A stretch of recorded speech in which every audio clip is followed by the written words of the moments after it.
Thanks for watching. Don't forget to like, comment, share and subscribe to Al Wahid channel.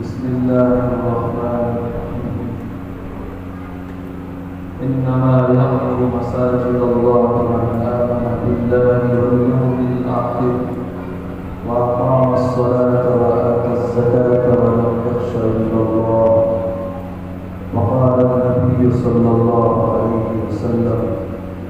من بنى مسجدا لله بنى الله له بيتا في الجنة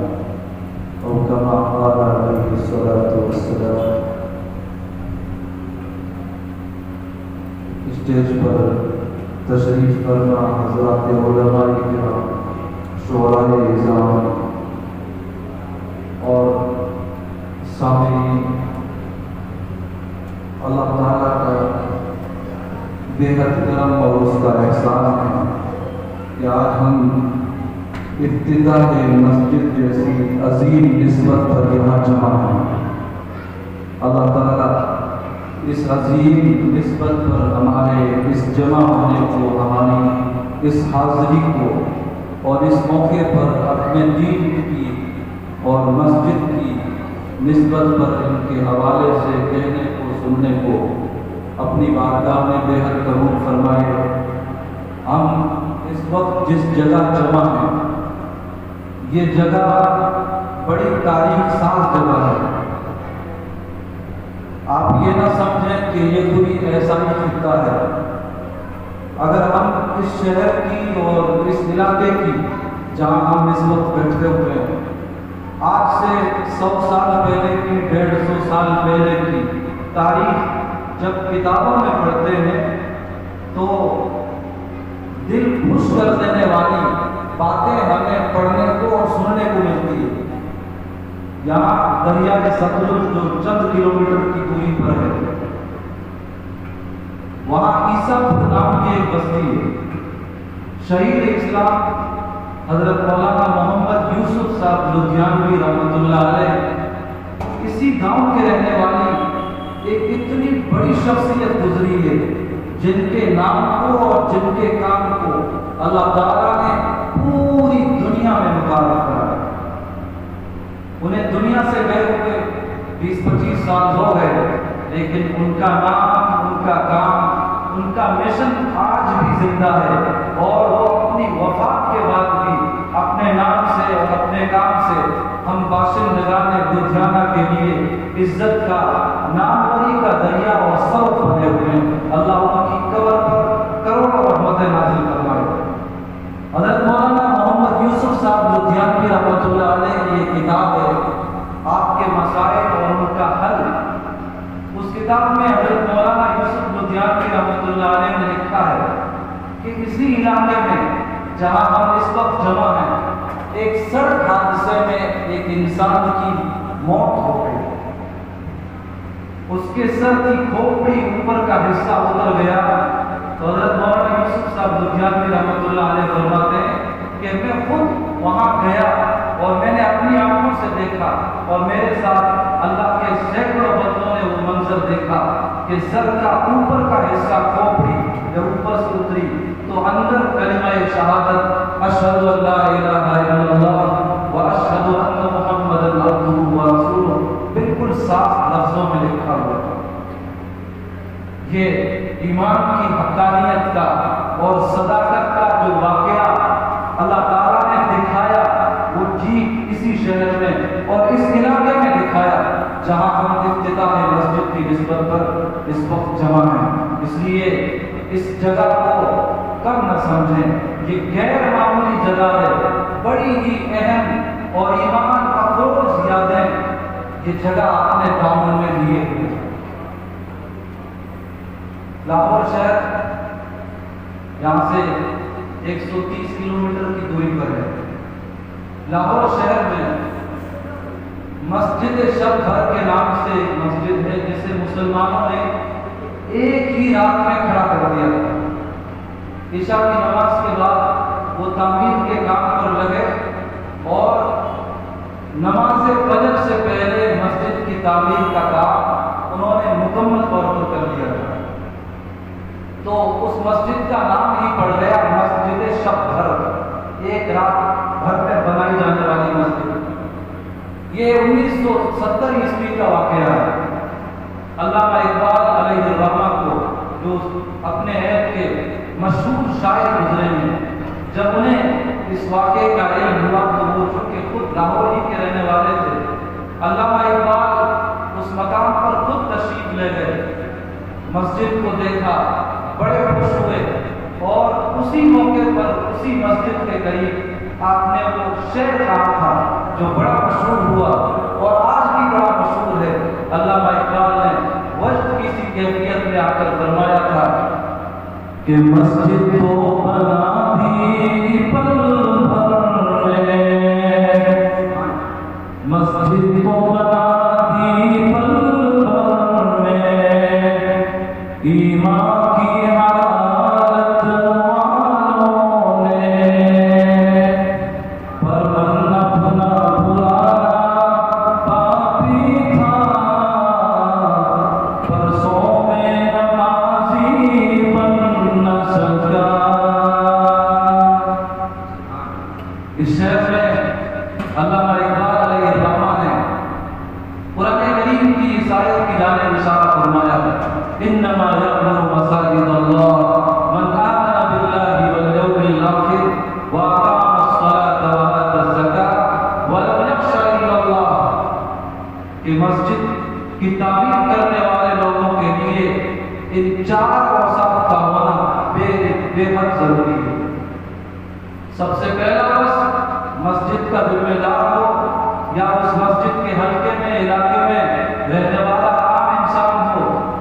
ہر مسلمان کے لیے، ہر مسجد کے پڑوس میں رہنے والے کے لیے، ہر ذمہ دار کے لیے سب سے پہلا وقت جو ضروری ہے وہ یہ ہے کہ اللہ تعالیٰ پر اور آخرت کے دن پر اس کا ایمان مضبوط ہو، کہ جو کچھ ہوتا ہے اللہ سے ہوتا ہے، غیر اللہ سے کچھ نہیں ہوتا۔ اللہ جسے نفع پہنچانا چاہے تو دنیا ساری جمع ہو کر بھی اسے نقصان نہیں پہنچا سکتی، اور جسے پروردگار نقصان پہنچانا چاہے تو ساری دنیا والے مل کر بھی اسے نفع نہیں پہنچا سکتے۔ اسی طرح آخرت پر ایمان پختہ ہو کہ میں دنیا میں جو کچھ کر رہا ہوں مجھے ایک روز اپنے رب کے حضور حاضر ہو کر اپنے کیے کا جواب دینا ہے، اپنے کیے کی جزا یا سزا روز محشر بھگتنی ہے۔ دوسرا بس فرمایا واقام الصلاۃ، نماز کی پابندی ہو۔ تعمیر مسجد کا اصل مقصود نمازی ہے، صرف دیواریں کھڑی کر دینا، رنگ و روغن کر دینا، مسجد کو سنوار دینا، یہ مسجد کی اصل غرض نہیں ہے، مسجد کا اصل مقصود نہیں ہے۔ مسجد کا اصل مقصود نماز اور نمازی ہے۔ نماز اور نمازیوں سے اگر مسجد آباد ہے تو یہ سمجھیے کہ نمازیوں کا تعمیر مسجد کے خانہ آباد کا جو دوسرا لفظ پروردگار عالم نے بیان فرمایا ہے مسجد کے ذمہ دار، اور آپ لوگ اس وصف کو صحیح معنوں میں ادا کرنے والے ہیں، اس لیے ہم سب کو وہ ذمہ دار ہوں یا آپ لوگ ہوں، مسجد میں نماز کی ادائیگی کے حوالے سے بہت زیادہ اہتمام کرنا چاہیے، اور ہر شخص کو اپنے گریبان میں جھانکنا چاہیے اور اپنے طور پر اپنا جائزہ لینا چاہیے کہ وہ مسجد میں پہنچ کر باجماعت فرض نمازیں ادا کرنے کے حوالے سے اپنی زندگی میں کس پوزیشن پر ہے، یہ اہتمام ہے یا نہیں ہے۔ اگر اہتمام ہے تو اس کا مطلب یہ ہے کہ وہ کامیاب ہے، اور اگر یہ اہتمام نہیں ہے تو پھر صرف دیواریں کھڑی کر دینا، رنگ و روغن کر دینا، مسجد کی آرائش میں، اس کی تحسین میں، اس کی زیبائش میں بڑھ چڑھ کر حصہ لے لینا، اصل کامیابی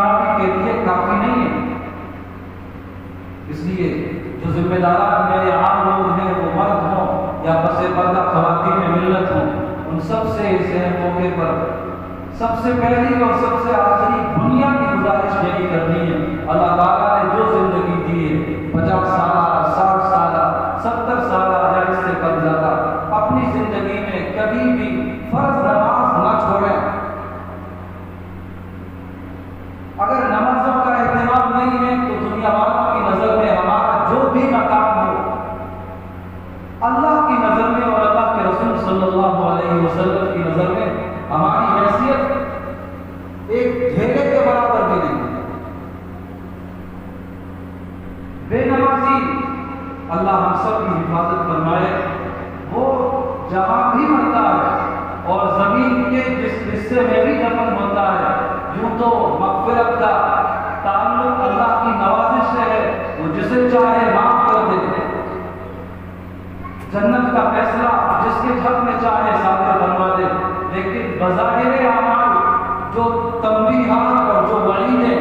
نماز چھوڑنے والوں سے متعلق نبی اکرم صلی اللہ علیہ وسلم نے ارشاد فرمائی ہے، یہ وعیدیں ہر اس شخص پر جاری ہیں جو نماز کا تارک ہو، چاہے وہ ہند میں رہتا ہو اور چاہے وہ مدینہ اور مکہ میں رہتا ہو۔ آج سے 25-30 سال پہلے خاص سعودی عرب میں ایک واقعہ پیش آیا اور وہ واقعہ وہاں کے عرب اخبارات نے بڑے اہتمام سے شائع کیا۔ وہ واقعہ یہ تھا کہ ایک عربی کا انتقال ہوا، لوگوں نے اس کے لیے قبر کھودی، قبر کھودنے کے بعد جب میت کو قبر میں اتارنے لگے، ابھی اتارا نہیں تھا، پٹے ڈالنے کی نوبت بھی نہیں آئی تھی کہ قبر ہی میں سے ایک کالا اژدہا اور بھیانک ڈراؤنا سانپ نکلا اور سب کے سامنے اس نے مردے کو اپنی لپیٹ میں لے لیا اور سب کے سامنے اس نے وہیں پر مردے کو ڈنک مارنا شروع کر دیا۔ بہرحال بڑی مشکل سے پٹے لگائے گئے، قبر تیار ہو گئی اور یہ خبر اس وقت پوری دنیا میں عام ہوئی اور اس میں لکھا تھا کہ یہ شخص جو عذاب الہی میں گرفتار ہوا اور اس شخص کے ساتھ ہونے والا عذاب کا معاملہ اللہ تعالیٰ نے جو دنیا بھر کے لوگوں کو دکھایا، اس واقعے کے بنیادی طور پر 2 سبب تھے۔ اس شخص میں 2 بڑی کمیاں تھیں۔ ایک کمی تو یہ تھی کہ وہ بدچلن تھا، بدکار تھا،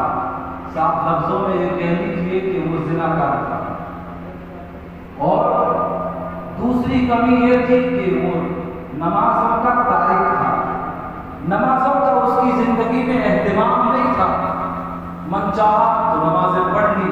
من چاہا تو نمازیں چھوڑ دی۔ یہ 2 کمیاں اس کی زندگی میں تھی جن کی بنیاد پر اللہ تعالیٰ نے اسے بھیانک سزا دی اور ایسی سزا دی جسے دنیا بھر میں لوگوں نے دیکھا۔ اس لیے افتتاح مسجد کے موقع پر یہاں جمع تمام احباب سے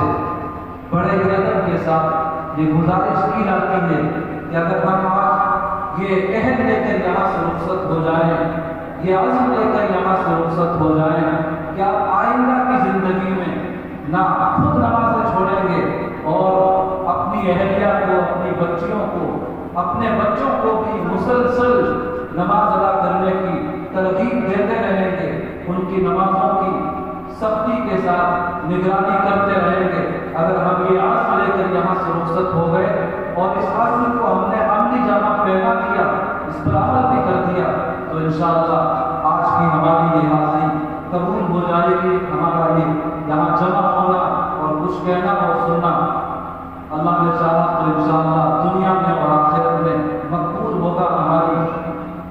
آخرت میں کامیابی کا، مغفرت کا، رفع درجات کا ذریعہ اور سبب بن جائے گا۔ اللہ تعالیٰ ہم سب کی اس حاضری کو قبول فرمائے اور اس موقع پر آپ سے اول اور آخر بنیادی طور پر نمازوں کی ادائیگی کے حوالے سے جو ایک ہی گزارش کی گئی ہے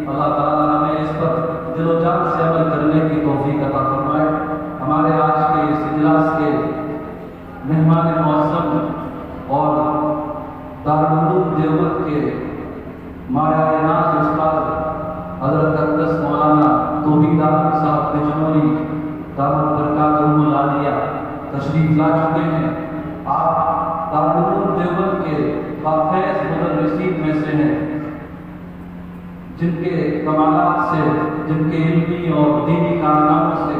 پوری دنیا واقف ہے۔